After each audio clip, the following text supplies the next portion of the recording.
একবার চিন্তা করেন, রাত্রবেলা ঘুমায় আছেন, ভোর 4টা বাজে আজরাইল আসছে। আজরাইল এসে জান কবজ করে নিয়ে গেছে।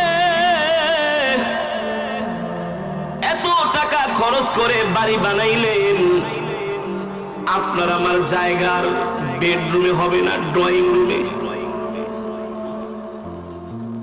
অথবা কোনো উঠানের মধ্যে আপনার আমার লাশটা খাটের মধ্যে রাখা হবে। একটা কাপড় দিয়ে ঢেকে দেওয়া হবে। 2 কানের মধ্যে নাকের মধ্যে তুলো দেওয়া হবে, তুলো। হাজার হাজার কোটি টাকার মালিক বাবা, গোসল করানোর জন্য মাত্র 20 টাকা দামের একটা কসকো সাবান।